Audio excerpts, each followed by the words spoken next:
अ, आज का टॉपिक है भक्ति आंदोलन। आज हम लोग चर्चा करेंगे भक्ति आंदोलन के उत्पत्ति के आखिर क्या कारण रहे थे, ऐसे क्या कारण बने कि भक्ति आंदोलन आए, और साथ ही साथ ये जो भक्ति आंदोलन की उत्पत्ति हुई तो उनके क्या प्रभाव रहे, इन पर भी चर्चा करेंगे। तो चलिए आगे बढ़ते हैं आज की टॉपिक की ओर। मुसलमान धर्म की अपेक्षा भारतीय धर्म में जटिलता तथा आडंबर अधिक थे। इसमें मूर्ति पूजा तथा जटिलताएं की भावना थी।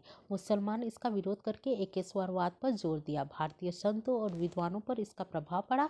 सर्वप्रथम दक्षिण के धार्मिक क्षेत्र में यह आंदोलन प्रारंभ हुआ। धीरे धीरे यह भक्ति आंदोलन उत्तर भारत पहुंचा। दक्षिण भारत के समुद्र तट पर बसने वाले मुसलमानों का प्रभाव हिंदू जीवन पर पड़ा। फलस्वरूप धार्मिक विचारों में क्रांति हुई। इन हिंदू धर्म सुधारकों का विश्वास था कि ईश्वर की कृपा के बिना मोक्ष की प्राप्ति असंभव है। उन्होंने ईश्वर के प्रति पूर्ण विश्वास को प्रकट किया। अब आगे देखते हैं कि भक्ति आंदोलन की उत्पत्ति के क्या कारण थे।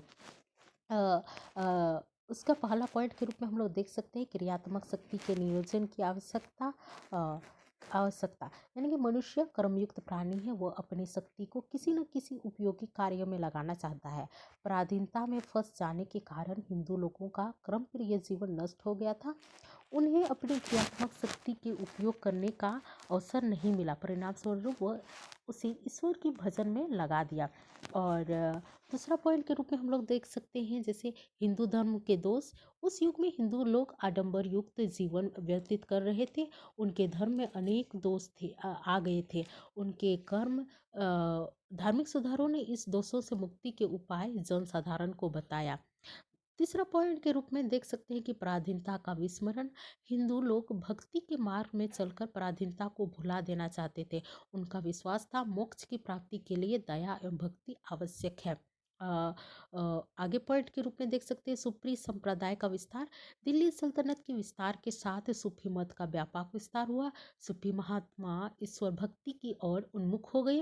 हिंदू संतों को भी सूफियों के प्रभाव में आए और उनसे प्रभावित हुए। समन्वय का विकास आगे पॉइंट के रूप में।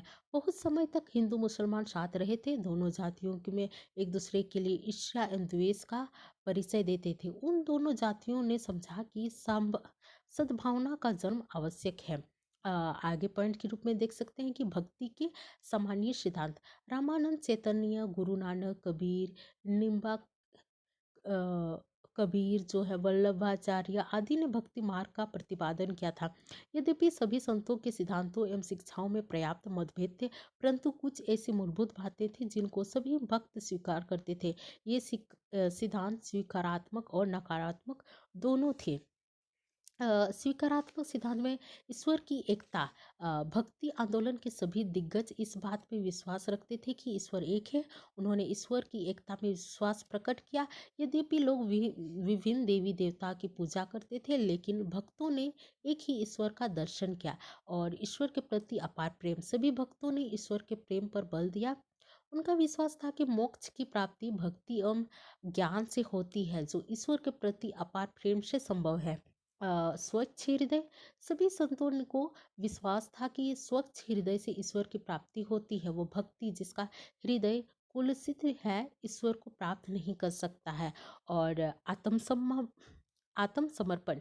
संतों ने यह शिक्षा दी कि अपने आप को ईश्वर के प्रति पूर्ण समर्पण कर दो, ईश्वर तुम्हारी सहायता करेगा। और गुरु की महत्ता। सभी संतों ने गुरु को विशेष महत्व दिया। उनका मत था कि गुरु ईश्वर प्राप्ति का साधन है। वो भक्त के अज्ञान को दूर करता है और ज्ञान का संचार करता है। मानववादी भावना का। सभी संत मानवतावादी भावना से प्रभावित थे। उन्होंने विश्व बंधु का पाठ पढ़ा है।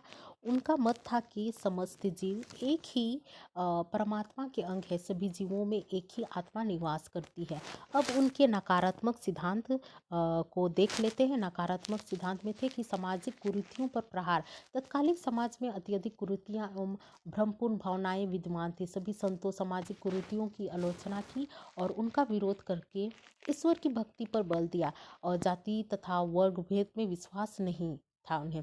सभी संतों ने जातिवाद और वर्ग भेद का विरोध किया। उनका कहना था कि कोई भी व्यक्ति चाहे वह नीच जाति का क्यों न हो, यदि स्वच्छ हृदय से ईश्वर की भक्ति पर करता है तो सुगमता से ईश्वर का प्राप्त करता है। उसके दृष्टि में कोई उच्च या नीच नहीं है। आगे पढ़िए, उनके नकारात्मक ई मिथ है, किसी विशिष्ट भाषा में बल नहीं। भक्ति आंदोलन के पूर्व संस्कृत भाषा में साहित्य की उन्नति हो चुकी थी। इस भाषा को विशेष महत्व दिया जाता था। भक्तों का मत था कि हृदय की भाषा सर्वश्रेष्ठ भाषा है। उन्होंने किसी भाषा विशेष पर बल नहीं दिया। अब देख लेते हैं भक्ति आंदोलन का स्वरूप कैसा था। उत्तर भारत में भक्ति आंदोलन का तेजी से प्रसार हुआ। संतों का एक वर्ग ने एक और भक्ति के आधारभूत तत्वों का सामंजस्य तथा सद्भाव स्थापित किया तथा दूसरी ओर भारतीय रहस्यमयी धारणाओं को सूफी साधनाओं की रहस्यमयी धारणाओं के सामंजस्य सृष्टि की, जिससे बहुत जल्द भक्ति आंदोलन जन आंदोलन बन गया। इस संतों ने किसी धर्म की स्थापना नहीं की, बल्कि प्रचलित धार्मिक एवं सामाजिक बुराइयों को दूर किया और हिंदू समाज में सभी वर्गों में समानता एवं सद्भावना कायम किया। वे कर्मकांड, पूजा, बलि, यज्ञ, तप आदि में विश्वास नहीं रखते थे। वे एकेश्वरवाद के समर्थक थे। अब आगे देख लेते हैं कि भक्ति आंदोलन के क्या प्रभाव रहे। हिंदुओं ने आशा एवं साहस का संचार, धार्मिक भावना के चलते हिंदुओं की निराशा दूर हुई और मुसलमानों के अत्याचारों में कमी। संतों के उपदेशों का प्रभाव मुसलमान शासकों पर भी पड़ा। उन्होंने विभिन्न धर्मों के बीच संबंध स्थापित किए। फलस्वरूप मुसलमान के अत्याचार में कमी आई और ब्राह्मण के आडंबरों का अभाव थोड़ा कम हो गया। संतों के उपदेशों का प्रभाव यह हुआ कि लोग ब्राह्मणों को त्याग कर सरल जीवन की ओर अग्रसर हुए। हिंदू और मुसलमान दोनों संतों ने सुचरित्र पर जोर दिया और साथ ही साथ उदारता का संचार हुआ। संतों के उद्देश्य से हिंदू और मुसलमानों के उदारता में वृद्धि का जन्म हुआ। वे भेदभाव को त्याग कर सहिष्णुता की नीति अपनाई और साहित्य की उन्नति हुई। भक्ति आंदोलन के परिणाम स्वरूप साहित्य क्षेत्र में उन्नति हुई। लोग हिंदी, बंगाली, मराठी आदि भाषाओं पर परमेश्वर का गुणगान करने लगे। फलस्वरूप साहित्य भंडार में वृद्धि हुई। भक्ति आंदोलन का सबसे ज्यादा महत्व इस बात से है कि इस आंदोलन ने उस पृष्ठभूमि का जन्म किया जिससे हिंदू और मुसलमान अत्यधिक निकट आए और संतों के उपदेशों के प्रभाव से अकबर ने सहिष्णुता की नीति अपनाई। I hope. धन्यवाद।